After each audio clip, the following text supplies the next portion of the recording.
Alright, in my last video I showed you how you can create your temperature and humidity monitoring system using the Raspberry Pi Pico W, the Maker Pi Pico development kit, and a box like this. Alright, so in this video I'll be showing you how you can add an alarm to your temperature and monitoring device. Alright, to do that you need to understand how the alarm system works. So on this Raspberry Pi Pico development kit there's a buzzer. So we can see the buzzer on my screen. All right, so the buzzer is connected to the GP18 of the Raspberry Pi Pico W. Now on this Maker Pi Pico development board, you have your switch that you can switch on the buzzer and switch off the buzzer. All right, now let's modify the code in our main.py file to sound the alarm on our temperature humidity device. All right, so I've made some modifications based on our previous code from the previous video.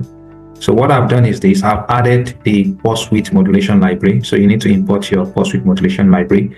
The pulse width modulation library works with our passive buzzer. So the buzzer we have on the Maker Pi Pico development kit is a passive buzzer. So we need a pulse width modulation to control the tone of the buzzer.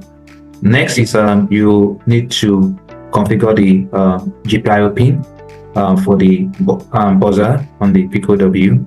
So we connected the buzzer to GP18 of the Pico W. So you need to initialize it using your PWM, pulse width modulation. Okay. Then next is we need to create thresholds. So what are the thresholds? So if the temperature exceeds, let's say, this threshold, in this case 35 degrees centigrade or Celsius, the alarm should go on. Then if the humidity is maybe above 30, the alarm should go on. So whatever threshold you want to create, you can create that, right? Then next is for us to create our pulse width modulation that sounds the passive buzzer. So in this function, two parameters are very important: the frequency and the duration. So the frequency changes the tone of the buzzer, and while the duration specifies how long you want the buzzer to sound for. Okay, so by default we have created a frequency of 1000 and a duration, so you can modify it anytime you call this function. Next is the update alarm status. So we want to display on the OLED the status of the alarm. So is it on or off? So with this function we can easily wipe out the section where we display the alarm and update it. Okay, so every other thing is the same. So next is in the main loop now. We measure the temperature from DHT11 sensor and also the humidity saved in these variables. And with that, we'll be able to compare if the temperature exceeds the temperature threshold value, and or if the humidity exceeds the humidity threshold value. So we're going to compare. Then after that, if the temperature exceeds the temperature threshold value, we can modify the frequency. We can sound the alarm by modifying the frequency. So in this case, we can change this to 1500, so that we know that if the temperature value has exceeded the threshold, this particular sound will be heard. Otherwise, if the humidity has exceeded, then this particular sound will be heard. So we know what the sound is, either for humidity or for temperature. What if you don't want to differentiate the sounds, you can just avoid these if conditions and just say sound buzzer and provide the frequency. All right, so I'm going to demonstrate that to you on the hardware itself.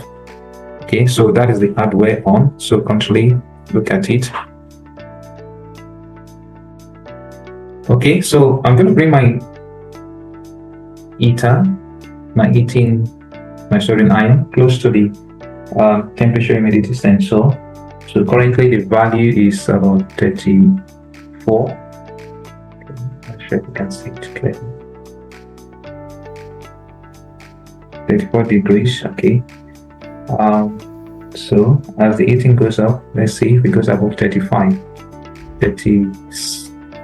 then it should sound the alarm. So currently it's 35.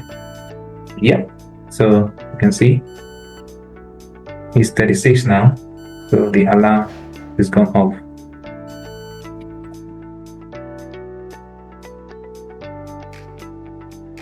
$36. The alarm is gone off. So let's see. I'm going to modify the codes again. So if I modify the codes here for the sound, so now it's 1500. So if I make it 2000, you'll notice the change in sound. Okay, so if I run this now, all right, so I'm sure you can hear the difference in the sound. Okay, so also the duration, so I can modify the duration. Let's say I make this 1, so it's going to sound a bit longer. Okay, so you notice it sounds a bit longer, so you can play around with the frequency and duration for your alarm system. All right, thank you for watching. So if you have enjoyed this video, don't hesitate to like, subscribe, and also share with your friends, your school, your colleagues, and those who might find this video helpful. Thank you, and see you in our next video tutorial. Bye.